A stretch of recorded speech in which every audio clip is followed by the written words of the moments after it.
Netaji Subhash open university থেকে যারা PG course করছো, তো তোমাদের অ্যাসাইনমেন্ট পরীক্ষা আজকে 18 তারিখ আজকে থেকে শুরু হবে এবং চলবে 25শে নভেম্বর পর্যন্ত।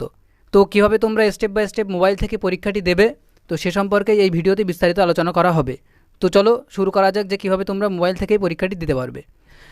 তো প্রথমে তোমরা কি করবে, যে লিঙ্কটা তোমাদের এসএমএসে এসেছিলো সেই লিঙ্কে তোমরা ক্লিক করবে। ক্লিক করার পর তোমাদের একটা ওয়েবসাইটে নিয়ে যাবে, নেতাজি সুভাষ ওপেন ইউনিভার্সিটির যে এক্সামিনেশনের যে পোর্টালের ওয়েবসাইট আছে সেখানে নিয়ে যাবে। এখানে যাওয়ার পরে তোমাদের এই দেখো এখানে দেখাচ্ছে যে এনরোলমেন্ট নাম্বার। তো এখানে তোমাদের এনরোলমেন্ট নাম্বারটা লিখতে হবে। তো আমি এখানে একটা এনরোলমেন্ট নাম্বার লিখছি।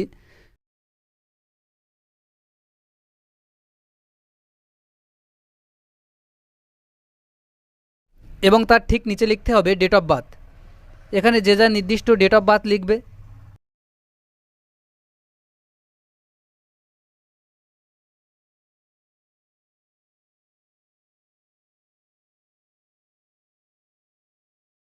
এর নিচে দেখো একটা ফোন নাম্বার দেওয়ার অপশান আছে, এখানে তোমরা নিজেদের ফোন নাম্বারটা দিয়ে দেবে এবং সেখানে একটা ওটিপি যাবে।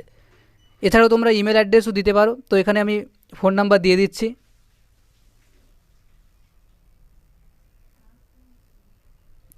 তারপরে নিচে তোমরা সাবমিট অপশানে ক্লিক করবে। ক্লিক করার পরে তোমাদের নাম্বারে কিন্তু একটা ওটিপি যাবে। তো সেই ওটিপিটা এখানে লিখবে, লেখার পরে সাবমিট অপশানে ক্লিক করবে।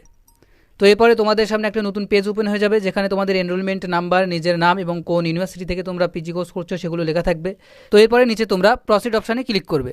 ক্লিক করার সাথে সাথে তোমাদের কিন্তু একটা নতুন পেজ ওপেন হয়ে যাবে, যেখানে কিন্তু তোমাদের 4টে পেপার শো করবে, যে কোন কোন পেপারে তোমরা পরীক্ষা দেবে, অর্থাৎ কোন কোন পেপারে তোমরা এলিজিবল। তো এবার দেখো যে 4টে পেপার তোমাদের কাছে শো করবে, এই যে কোনো এই 4টে পেপার থেকে তোমরা যে কোনো একটি পেপার সিলেক্ট করে পরীক্ষা দিতে পারবে। First paper, second paper, third paper, fourth paper, যে কোনো একটা পেপার তোমরা স্টার্টে ক্লিক করলেই কিন্তু তোমাদের পরীক্ষা শুরু হয়ে যাবে। এবং এর নিচে ঠিক দেখো লেখা আছে ইন প্রোগ্রেস, অর্থাৎ যদি তোমরা কোনো পরীক্ষা দিতে দিতে সেই পরীক্ষাটির 5টা কিংবা 6টা প্রশ্ন কমপ্লিট করে যদি লগ আউট করে দাও, তাহলে সেক্ষেত্রে যখন তোমরা আবার নতুন করে লগ ইন করবে, তখন সেই 5 নম্বর বা 6 নম্বর যে তোমরা শেষ করেছিলে যেখানে কোশ্চেন, সেখান থেকেই কিন্তু আবার তোমাদের পরীক্ষা শুরু হবে। যতক্ষণ সেই পরীক্ষাটা কমপ্লিট না করে সাবমিট না করবে, ততক্ষণ পর্যন্ত নেক্সট পরীক্ষা কিন্তু তোমরা দিতে পারবে না। এবং তার নিচে দেখো লেখা আছে কমপ্লিট, অর্থাৎ যখন যে পরীক্ষাটি তোমাদের কমপ্লিট হয়ে যাবে, সেখানে কিন্তু সেই পেপারটি এবং সেই সাবজেক্টের নামটি কিন্তু এখানে শো করবে। এবং বিশেষ করে তোমাদের যখন 4টে পেপারই সাবমিট করা হয়ে যাবে সাকসেসফুলি, তখন কিন্তু তোমরা 7 দিন পরে যখন তোমাদের অ্যাসাইনমেন্ট পরীক্ষা কমপ্লিট হয়ে যাবে, এই ওয়েবসাইট থেকেই তোমরা কিন্তু যে পরীক্ষাগুলো দিয়েছো তার পিডিএফ ফাইল ডাউনলোড করে নিতে পারবে। তো আশা করি তোমরা বুঝতে পেরেছো যে কীভাবে তোমরা মোবাইল থেকেই পরীক্ষাটি দিতে পারবে।